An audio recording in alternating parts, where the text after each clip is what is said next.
Good morning बच्चों। हम लोग देख रहे थे हेट्रोसाइक्लिक कंपाउंड्स में फ्यूरेन, उसकी कुछ रिएक्शंस हमको देखनी थी। देखते हैं हम। जैसा कि आपको दिखाई दे रहा है, HCl और मिथेनॉल के प्रेजेंस में जब फ्यूरेन की अभिक्रिया कराई जाती है तो वो रिंग टूट करके और हमें इस तरह से कंपाउंड मिलता है। चेन हमारी पूरी टूट जाती है। इसके पश्चात हम देखें, अगर हम ये अभिक्रिया जलीय H2SO4 से कराते हैं तो इस तरह से श्रृंखला टूटती है और हमें प्रोडक्ट जो है वो कीटोन मिलता है। हम अपचयन कराएं फ्यूरिन का निकल और हाइड्रोजन की उपस्थिति में या पैलेडियम और पैलेडियम ऑक्साइड की उपस्थिति में, तो चारों हाइड्रोजन डबल बॉन्ड्स पे जोड़ करके हमें टेट्राहाइड्रो फ्यूरिन मिलता है। इसके नेक्स्ट जब हम ऑक्सीजन से इसकी अभिक्रिया कराते हैं तो ऑक्सीजन, जैसा कि आपको दिखाई दे रहा है, इस तरह से रिंग में बीच में जुड़ जाता है और हमें चक्रीय प्रोडक्ट मिलता है फ्यूरिन 2,5 परऑक्साइड। डील-सल्डर रिएक्शन, जो कि बहुत कॉमन रिएक्शन है, वो भी फ्यूरिन के साथ में होती है। डील-सल्डर रिएक्शन में जब हम फ्यूरिन की अभिक्रिया मैलिक एनहाइड्राइड से कराते हैं, जैसा कि आपको दिखाई दे रहा है, ये मैलिक एनहाइड्राइड का स्ट्रक्चर है। मैलिक एनहाइड्राइड से क्रिया कराने पर एडिशन प्रोडक्ट मिलता है जो रिंग की जो यहाँ पर डबल बॉन्ड होती है उस पर इस तरह से जा कर के जुड़ जाता है और इसके बाद में अगर हम इसको HBr से ट्रीट करें तो हमें थैलिक एनहाइड्राइड प्राप्त होता है उत्पाद के तौर पर। इसके बाद हम देखें फ्यूरेन की, हम फ्यूरल्डिहाइड जो ले लें तो फ्यूरल्डिहाइड हमने अपनी पहले अभिक्रिया में कहीं उसका सिंथेसिस देखा था, फ्यूरल्डिहाइड बनता था।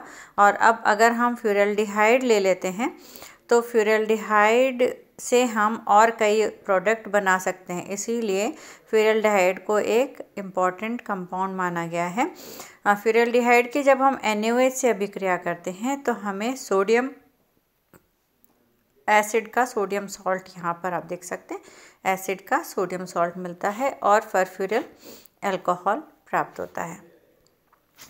इसके बाद में नेक्स्ट हम फ्यूरेन के जो हमने रिएक्शंस थे वो यहाँ पर देख लिए। मैंने आपके साथ इसकी PDF भी शेयर की है, अगर आप उससे पढ़ना चाहें तो भी आप पढ़ सकते हैं। हम नेक्स्ट कंपाउंड लेते हैं थायोफीन। थायोफीन भी जैसा कि हमने पैरॉल पढ़ा और फिर उसके बाद में फ्यूरिन पढ़ा, ये भी एक 5 मेंबर रिंग है जिसमें कि 5वां जो एटम है वो सल्फ़र का होता है। 4 एटम्स कार्बन के, 5वां सल्फ़र का। और क्योंकि सल्फ़र के पास भी लोन पेयर ऑफ इलेक्ट्रॉन उपस्थित होता है, इसलिए वो लोन पेयर ऑफ इलेक्ट्रॉन इस पदार्थ को एरोमेटिक साबित करने में लाभदायक होता है। तो ये एरोमेटिक कंपाउंड है। मैं इसकी आपको इसकी भी हम PDF देख लेते हैं। थायोफीन, जैसा कि हमने डिस्कस किया, एक एरोमेटिक कंपाउंड है। इसकी बनाने की विभिन्न विधियां हैं, जैसे हम कोलतार में जो बेंजीन के प्रभाजी आसवन से भी इसको बनाए, फ्रैक्शनल डिस्टिलेशन से हम इसको प्राप्त कर सकते हैं थायोफीन को। इसके पश्चात इसके बनाने की विधियां हम देखें।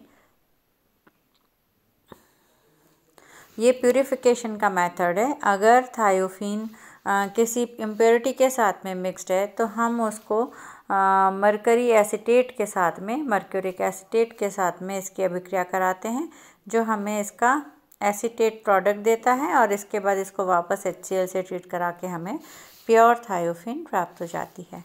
इसके बाद नेक्स्ट हम देखें, ये हम पैरॉल में और थायोफीन उसमें फ्यूरेन में भी हम पढ़ चुके हैं। इस अभिक्रिया में एसिटिलीन की अभिक्रिया यहाँ पर यदि अमोनिया से कराई जाती है तो पैरॉल बनता है, यदि कोई ऑक्सीडेटिंग पदार्थ से बनाई जाती है तो यहाँ पर ऑक्सीजन लग जाता है। और अगर हम ये अभिक्रिया को H2S से कराते हैं, देख सकते हैं आप, एसिटिलीन की H2S से अभिक्रिया Al2O3 की प्रेजेंस में कराई जाती है तो हमें थायोफीन मिलता है। इसके बाद नेक्स्ट हम देखें, सोडियम सक्सेनेट से भी इसको बनाया जा सकता है। सोडियम सक्सिनेट ये दिखाई दे रहा है आपको। इसकी जब हम P2S3 से अभिक्रिया कराते हैं तो हमें 30% प्रोडक्ट हमारा थायोफीन मिलता है। नेक्स्ट मेथड ऑफ सिंथेसिस हम देखें, एल्काडाइन से भी हम सल्फ़र की अभिक्रिया द्वारा इसको बना सकते हैं। जैसे कि आपके अभिक्रिया में दिखाई दे रहा है 1,3-ब्यूटाडाइन अगर हम लेंगे और उसकी हम सल्फ़र से क्रिया कराते हैं तो H2S बाहर निकल जाता है और थायोफीन बनता है। इसी तरह से आइसोप्रीन से हम सब्स्टिट्यूटेड थायोफीन बना सकते हैं सल्फ़र की उपस्थिति में, तो 3-मेथाइल थायोफीन हमें प्राप्त होता है। N-ब्यूटेन से भी इसको बनाया जा सकता है, लेकिन यहाँ पर हमें टेम्परेचर इसका हाई रखना पड़ता है। N-ब्यूटेन से जब हम सल्फ़र की अभिक्रिया करते हैं हाई टेम्परेचर पर तो थायोफीन और H2S वहाँ पर हमें प्राप्त होती है। नेक्स्ट हम देखें पॉल नॉर सिंथेसिस। इस सिंथेसिस में हम सब्स्टिट्यूटेड थायोफीन भी बना सकते हैं और नॉर्मल थायोफीन भी बना सकते हैं। यहाँ पर यदि हम R की जगह H हाइड्रोजन ले लें तो थायोफीन बन जाता है। ये आप देख सकते हैं अभिक्रिया। फर्स्ट स्टेप में हमने P2S3 से इसकी अभिक्रिया कराई है तो यहाँ पर ऑक्सीजन रिप्लेस होकर सल्फ़र लग जाता है और इस अपनी स्टेबिलिटी गेन करने के लिए इस तरह से सल्फ़र इस कार्बन पर अटैक करता है और ऑक्सीजन पर ये हाइड्रोजन माइग्रेट कर जाता है। तो ये हाइड्रोजन यहाँ ऑक्सीजन पर लग जाएगा और ये सल्फ़र इस तरह से यहाँ पर बॉन्डेड हो जाएगा। इसके बाद में आप देखें नेक्स्ट स्टेप में इसमें से वाटर मॉलिक्यूल बाहर निकल जाता है, जो यहाँ दिखाई दे रहा है। हाइड्रोजन यहाँ से और OH यहाँ से बाहर निकल जाता है और हमें 2,5 डाइअल्किल थायोफीन प्राप्त होता है। चलिए इसके आगे हम देखते